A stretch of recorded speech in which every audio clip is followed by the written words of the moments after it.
Water, the second most vital element needed for life. So the number one vital element needed for life is oxygen. And that's not a surprise, is it? The second most vital element needed for life is water. You can go 3 minutes without oxygen. You can go a couple of weeks without water. Dr. Barbara O'Neill is a renowned naturopath and health educator with extensive experience in the fields of natural health, wellness, and nutrition. With a passion for promoting holistic health, Dr. O'Neill has dedicated her career to teaching others about the importance of lifestyle choices, diet, and natural remedies in maintaining overall well-being.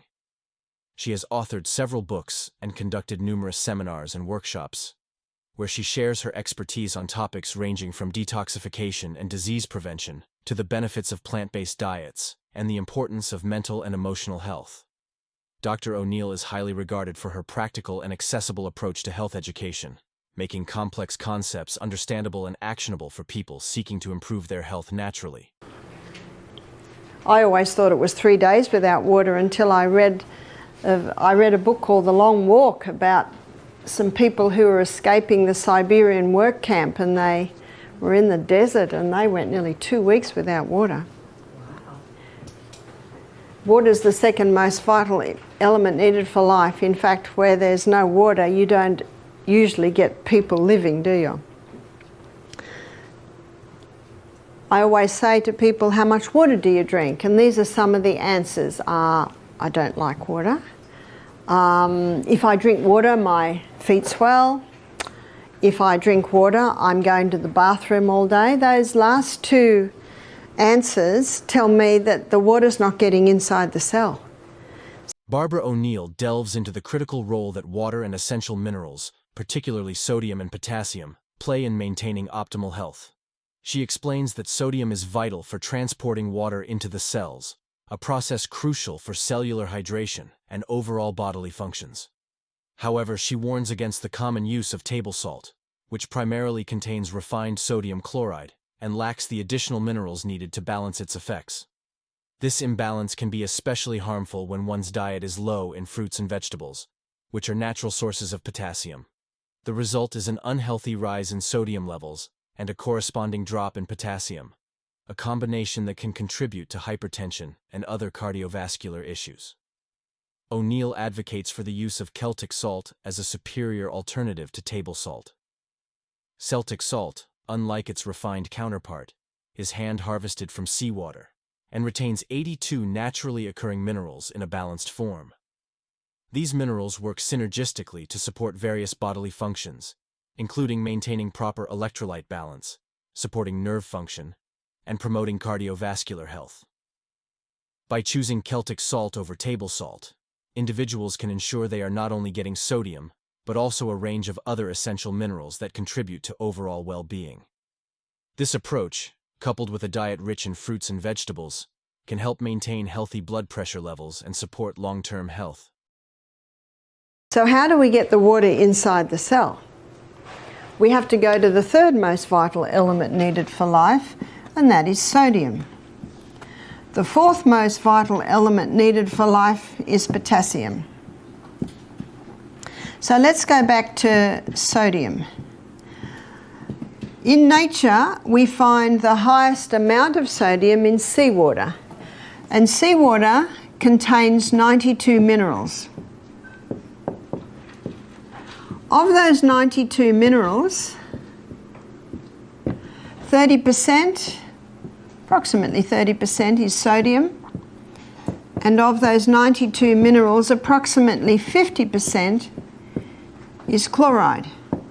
Barbara O'Neill provides an insightful explanation of the critical role that magnesium in Celtic salt plays in facilitating rapid hydration within the body. She describes how placing a crystal of Celtic salt on the tongue allows the mucous membranes to quickly absorb the minerals, with magnesium then acting at the cellular level to draw water into the cells. This method is highlighted as one of the most efficient ways to achieve cellular hydration, which is essential for maintaining overall bodily function and energy levels. O'Neill recommends a mindful approach to hydration, advising people to drink water consistently throughout the day rather than in large quantities at once. By pairing each glass of water with a small amount of Celtic salt beforehand, individuals can optimize their hydration and ensure that the water consumed is effectively utilized by the body. This method also helps prevent overhydration, which can dilute essential electrolytes and disrupt the body's mineral balance. Moreover, O'Neill emphasizes the superior benefits of Celtic salt in enhancing both health and culinary experiences. Unlike table salt, which is highly refined and stripped of most minerals, Celtic salt not only enhances the flavor of food, but also delivers a wide spectrum of essential minerals to the body. This natural salt supports the body's mineral balance, contributing to better nerve function, muscle performance, and overall vitality. She also addresses the potential dangers of table salt, which can damage taste buds and contribute to mineral imbalances due to its lack of complementary minerals. Additionally, O'Neill explains the vital role of sodium in glucose metabolism, where sodium is necessary for the transportation of glucose into the bloodstream, ensuring that energy is readily available to cells. By choosing Celtic salt, people can support both their taste preferences and their health, avoiding the pitfalls of over-refined salts and ensuring their bodies receive a natural, balanced intake of minerals. Now, because sodium chloride take up the most amount, they're the first crystals formed when the water is evaporated. So what man does is he scoops up the first crystals formed, he bleaches them white, puts aluminium with it so that it runs freely, and there's your table salt. Table salt is a dangerous salt because we now have two very harsh minerals that if you were to inject both of those into the blood, you would die. There's two harsh minerals and they need all the other 90 to soften them and balance them. The highest concentration of mineral inside the cell is potassium. The highest concentration outside the cell is sodium. And in this bilayered membrane that is around every cell, there are sodium-potassium pumps. And these sodium-potassium pumps are ever going like this, maintaining the balance between potassium and sodium. But when someone's not eating enough fruits and vegetables, and that's where you get most of your potassium, and they're putting table salt on everything far too much, what happens now is sodium levels rise and potassium levels drop. There is a small amount of sodium in the cell, but when this happens, you see osmosis and diffusion happens when the highest concentration merges into the lowest. So now sodium levels inside the cell are rising, which they should not, and the cell swells. What's that called? High blood pressure. The doctor is right. Table salt will contribute to high blood pressure. You're on a high carbohydrate diet with little salt and water intake. It can lead to issues such as insulin resistance, where the cells resist insulin and glucose can't get into the cell. To recover from insulin resistance, it's important to lower carbohydrate intake and increase fiber, protein, and healthy fats. Many people in America are not getting enough water, salt, greens, which contain magnesium, vitamin D, and minerals, causing a lack of energy and difficulty in losing weight. However, incorporating the right nutrients and making lifestyle changes can lead to overall health and wellness. Barbara O'Neill emphasizes the importance of fiber, protein, and good fats, as they are the ones that give the signal when the body has had enough food. She points out that people who are on a high carbohydrate diet may think that by going fat-free, they will lose weight. It can lead to dehydration, mineral deficiency, glucose deficiency, and high blood pressure. O'Neill explains that understanding the workings of cells is crucial to understand how different factors can affect the body.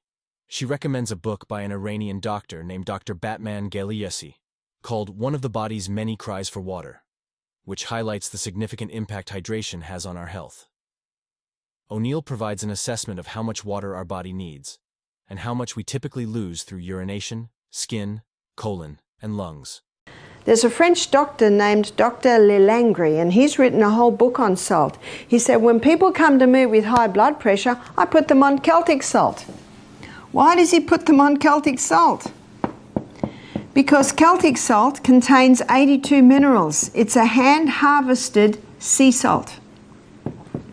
So the minerals are in the Celtic salt in their balanced form. What about Himalayan salt? In many places, Himalayan salt is a lot easier to get. There's about 75 minerals. So it's pretty good.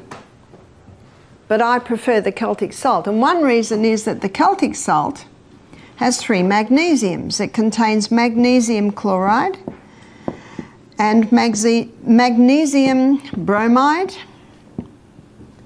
and magnesium sulfate. Magnesium is a water-hungry molecule, and this explains why the Celtic salt is such a moist salt, especially when we've had a lot of rain, because those 3 magnesiums absorb the moisture. And because magnesium is a water-hungry molecule, it can be used to help the water get into the cell. So when you take a crystal of Celtic salt, put it on your tongue, and some say, how big's a crystal? Well, if you've got high blood pressure, start small, about the size of a sesame seed. I don't have high blood pressure, so I might have about 3 times little sesame seeds. Put it on your tongue, your mucous membranes start absorbing the minerals, the magnesium is taken to the cell membrane, and you drink your water, and that magnesium pulls that water inside the cell. It's the quickest way to hydrate a body. The only time excess water drinking can be dangerous is if people drink too much at once and don't have the minerals that are in the Celtic salt to pull that water inside the cell. I've had people complain to me, they say, I'm drinking more water now and now I'm going to the bathroom all day. So I say, are you having the salt? Have a little crystal before every glass of water. And ideally... Barbara O'Neill discusses the importance of drinking enough water and the consequences of not doing so. She explains that the body loses about 2.5 quarts of water every day, and that this loss needs to be replenished by drinking at least 2 quarts of water a day. Barbara notes that not drinking enough water can cause the body to go into a form of drought management and release a hormone called histamine, resulting in the body stealing water from the lining of the stomach, causing a breakdown of the tissues known as stomach ulcers. She shares a story about a man who came to their retreat with stomach pain caused by Helicobacter pylori and had been unsuccessful in his attempt to get rid of it using antibiotics.